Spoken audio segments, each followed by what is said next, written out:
Welcome to Module 8, Part 2, and here I'm going to give you a brief overview of the history of Islam. We should start with the city of Mecca when Muhammad was born. He was born in 570 CE, so roughly 600 years or so after Christ was born. And the city of Mecca was a sort of polytheistic sanctuary for people engaging in trade. It was very prosperous, known as a hub of trade, and people would be given sanctuary there in order to engage in business and so forth. But I guess the two most important things here is that Mecca was very prosperous and very polytheistic. There was a shrine there, the Kaaba, and at the time it was a polytheistic shrine. So that's the situation Muhammad is born into. When he is 25 years old, he marries Khadija, and at that point he more or less takes over her trading business. So actually Muhammad was a tradesman, a businessman, and that was his profession. When he was 40 years old and meditating on Mount Hira, he received his first revelation from Allah through the angel Gabriel. So that's 610 CE. He would receive these revelations for the rest of his life until 632 when he died, so a period of about 22 years or so. Now initially he was very hesitant and apprehensive regarding whether or not he should speak out and tell people about these revelations. In fact, he even thought he might be crazy. He didn't want to be one of those strange people that wander around speaking gibberish and so forth. But eventually his close family members and close friends encouraged him. And it took him a few years, but by 613, about 3 years later, he began his public ministry. And he began to actually teach publicly.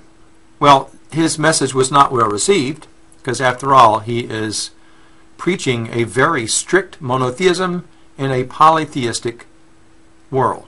And he would definitely suffer lots of persecution, discrimination, as would his followers as well. 619 was a particularly bad year for Muhammad. His wife died, and his uncle and protector, Abu Talib, also died. In Islamic history, that's called the Year of Sorrows, or the Year of Sadness. And of course, all this time now, the persecution continues. In 620, there is an important event referred to as the night journey. And it is said, and this is mentioned in Surah 17 in the Quran, and also in the Hadith, which is a sort of secondary sacred literature in Islam that recounts deeds and teachings of Muhammad. In this night journey, it is said that Muhammad was transported from Mecca to Jerusalem.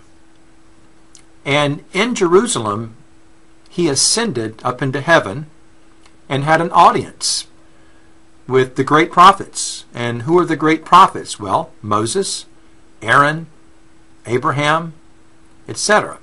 Remember, we're talking about one religious tradition here thus far. Muhammad is born into a Jewish and Christian world. Let's not forget that. And it is said that he eventually had an audience with Allah, who instructed him to pray 50 times and told Muhammad to carry this message to the Ummah, U-M-M-A-H. That's the community of Muslims. Supposedly, according to the Hadith, Muhammad reported this to Moses, and Moses said, there's no way you're going to get people to pray 50 times. Go back up to Allah and ask him to lessen this burden.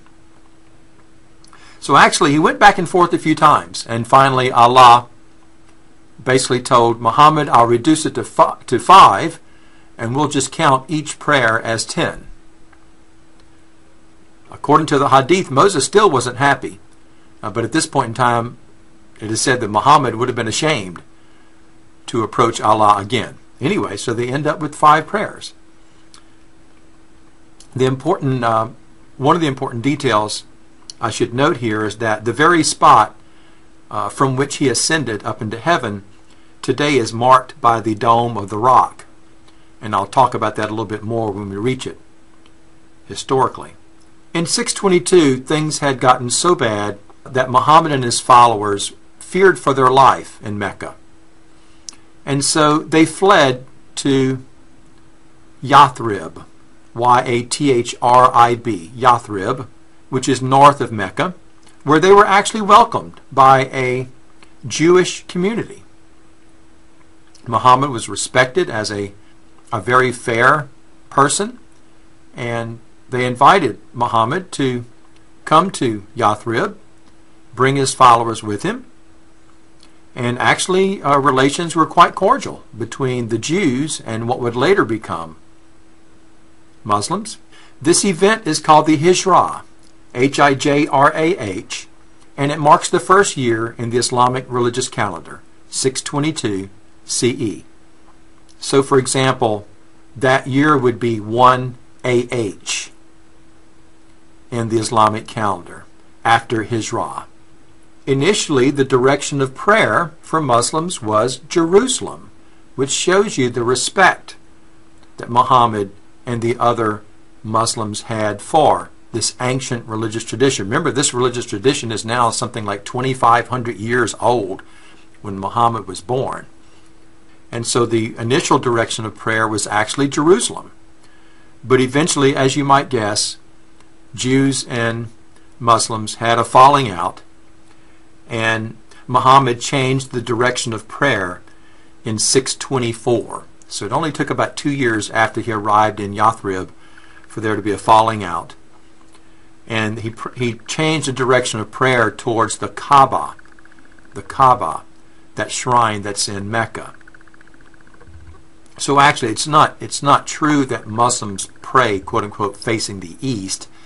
That's only because we're east of Mecca that people say that. Actually, Muslims pray facing Mecca.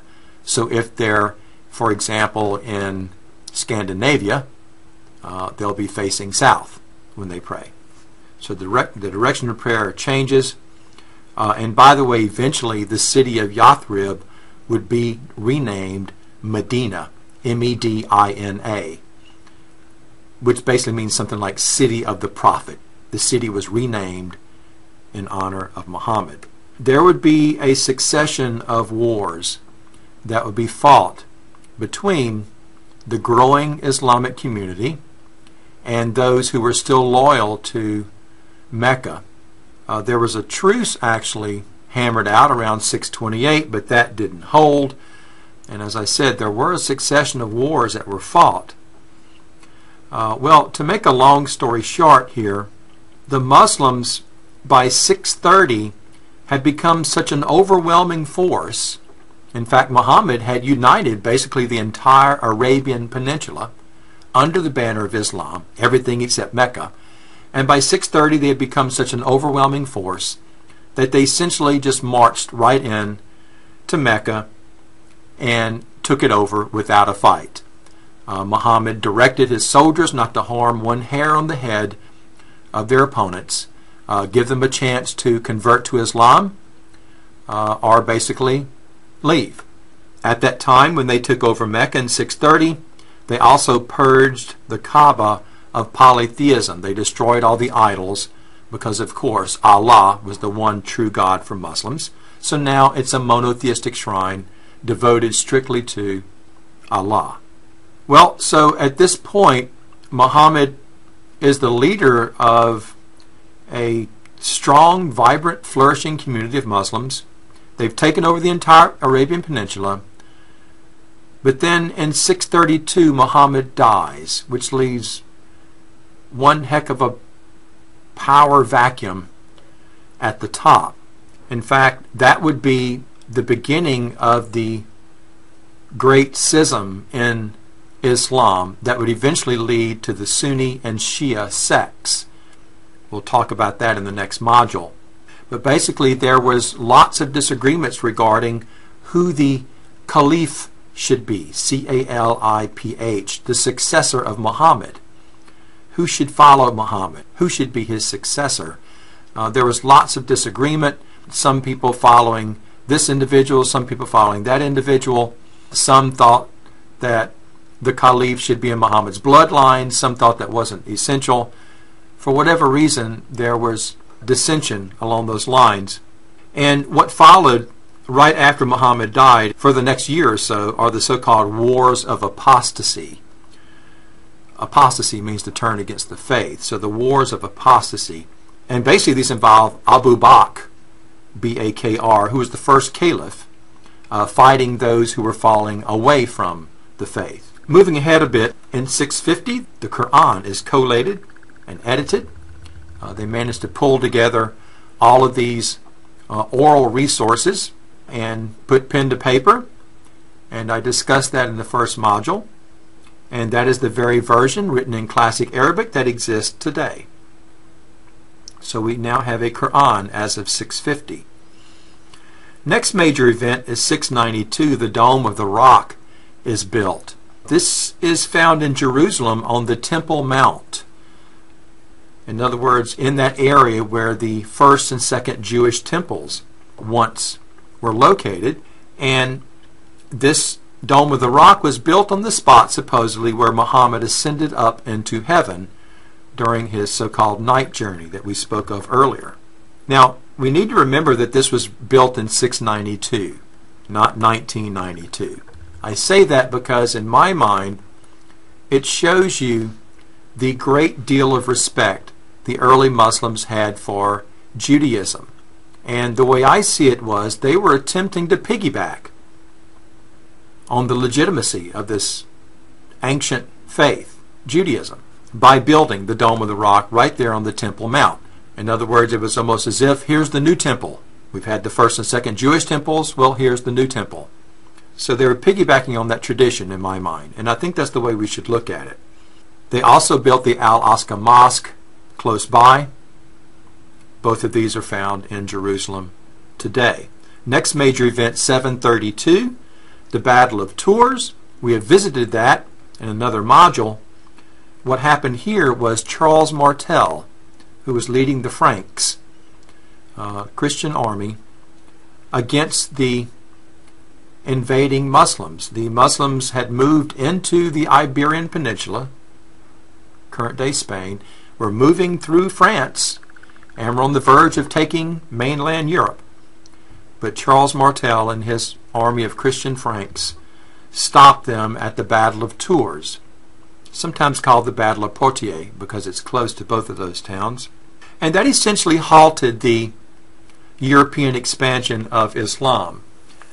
In fact, if you could look at your textbook, page 406, there's a map on page 406, and focus on the area colored in green, and you'll see that by 750, Islam had expanded eastward all the way to the border of India, up into Afghanistan, Pakistan, and westward all the way into Europe, near the border of France and Spain. And that's pretty much where it stood for a long time in Europe until finally, you'll note today, Spain, of course, is not Islamic. It is Catholic primarily. And in 1492, the last Islamic stronghold in Europe, which was Granada, fell. So as of 1492, there is basically no significant Islamic presence on the European mainland. Later, you can see, looking at this map, that Islam would spread into India. In fact, it first began to arrive in India as a result of the Turkish invasions of the 12th century. And later, traders took Islam into Indonesia. And so you can see the spread of Islam by 1500 CE. It is now all across North Africa, up into Central Asia, covers India, and Indonesia. Now, of course, today it doesn't quite have that extent because in India, Hinduism managed to hang on. Today, Muslims comprise about 14% of the population of Indians.